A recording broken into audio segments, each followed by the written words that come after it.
Good afternoon. We are here in the press conference for USA national team.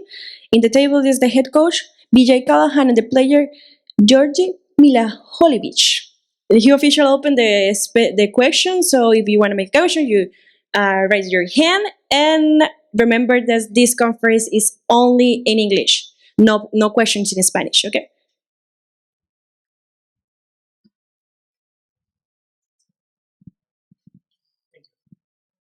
Hi, Coach. How are you? Canada, different players from the Nations League final, but same coach, same tactics, same ideal. Having said that, what worries you the most, if there's something that worries you, especially from Canada? Yeah, I think they're obviously a really well-coached team. John does a great job with them. They've got a really clear identity, really clear tactical game plan of how they approach these games. We know it's going to be an organized team, a team that's going to send a lot of numbers into the attack. So, that's something that we have to be ready for. And he's also a great coach that does, we'll have the team motivated and ready. So the intensity and the strong mentality that they'll come out with, we also have to be prepared for.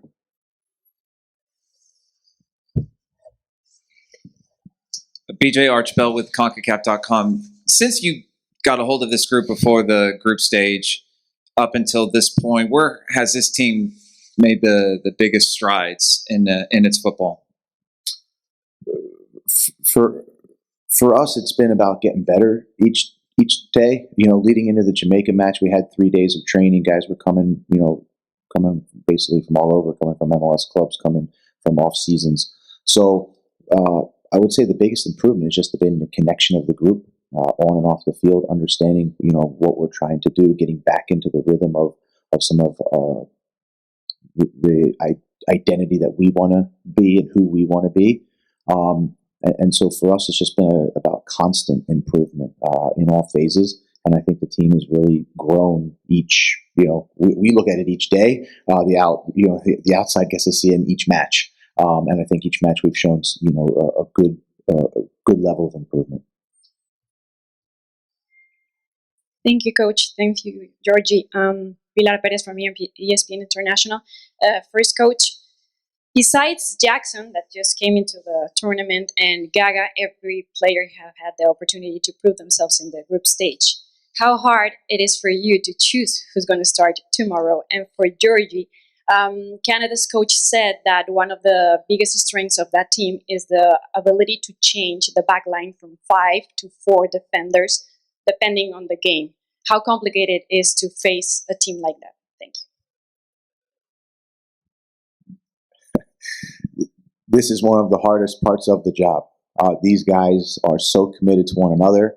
They're so committed to playing the way that we want to play. And just as you said, they've all performed really well. So it's an extreme, picking tomorrow's lineup is a big challenge. And it's something that I feel, I'm happy that the players have done that because that's what we want. We want a really competitive environment. And, we hope that we're able to field a really good team for the starting 11. And also, I think it's been shown throughout this entire, the group stage, and will become even more important when we now go into face Canada in the knockout, that everyone understands that they're going to have to, be called upon, and everyone's going to play a role. And we constantly preach to our guys that, someone's going to make a big play that doesn't think at the moment they're going to make a big play, and they're going to be able to make a big contribution to our team. So we know we'll rely on every player tomorrow, and look to have a strong performance. Your question was about the formation from a 5 to a 4 and how we play against it. Yeah, I understand. Yeah, it's not really changing what we do. I think we have our philosophy, the way we want to defend and put pressure to the opponent. When we're in training, when we're in the film room, we're watching what weaknesses they might have, and in training, we're doing our best to exploit that. But in the games, when they're switching from 5 to 4, it's then comes down to our personnel and how we are on the field and how cohesive we are, and recognizing when they change and applying certain pressures in the areas that we think we could win the ball. Thomas Floyd, The Washington Post. BJ, what's the injury status of the roster going into knockout rounds, in particular with Miles and Jordan after you had to manage their minutes in the group stage? Yeah, I can tell you that all players have trained full this week, and everyone's healthy and available for selection.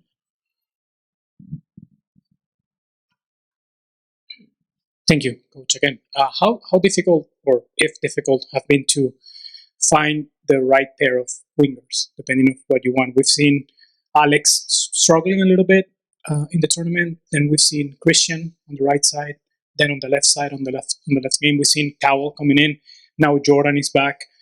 How difficult is for you, from what you want from the team, to find that right pairing? Thank you. For us, I think they all bring some unique attributes.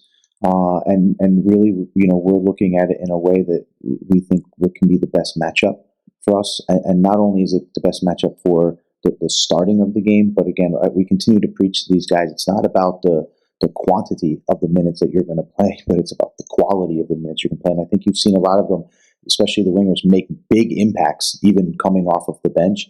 And what we're trying to do is just set them up to be the best version of themselves with the type of quality that they have versus the direct matchup that they're going to go against with the opponent.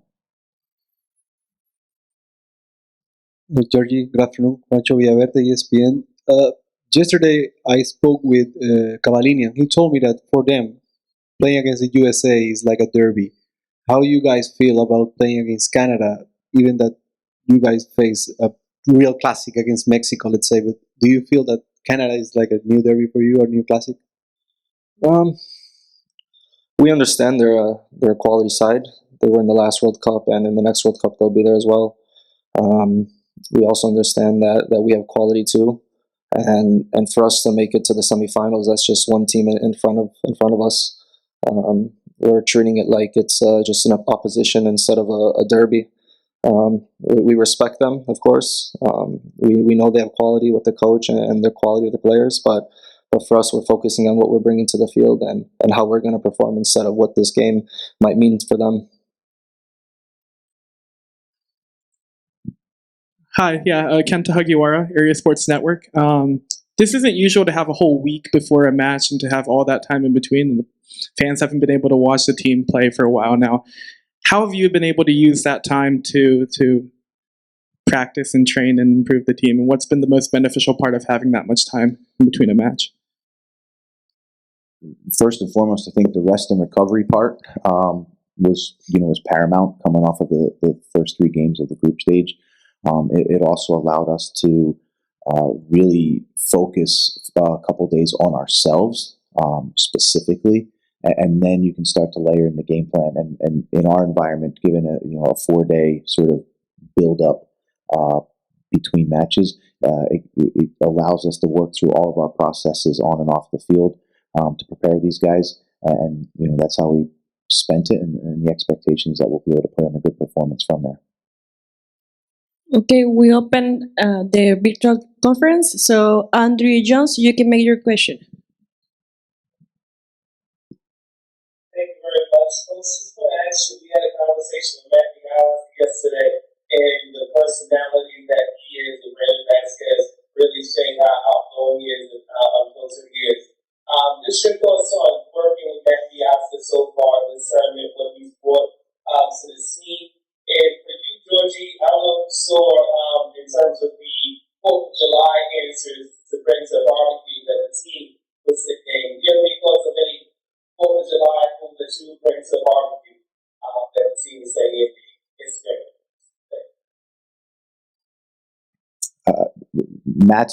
Matt specifically has been a great teammate to everybody, a leader, holding people accountable. He's got a ton of experience sharing that. I think he's played really well in his opportunities, and you can just see a player that's really comfortable in who he is. And again, I can't speak more highly of when you have confidence in yourself and you're able to give that to other players.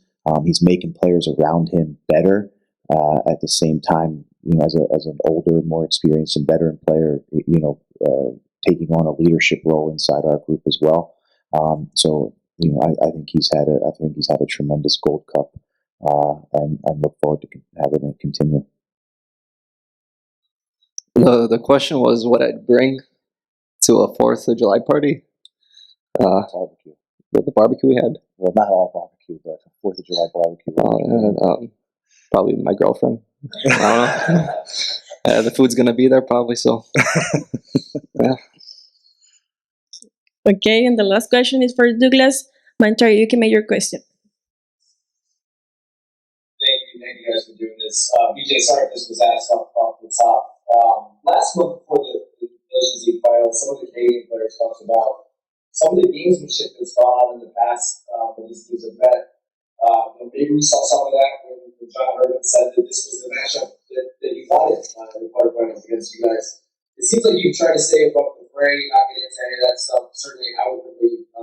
Is there any temptation to use that as bulletin board material? And how accurate is that you're not paying attention to any of that stuff? Thanks.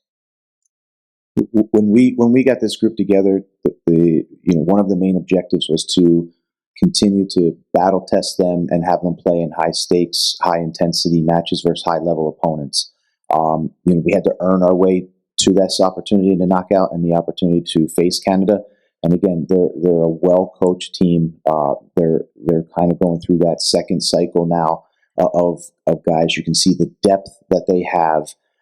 They're a World Cup level opponent, so this is exactly the type of match that we want to challenge our group with.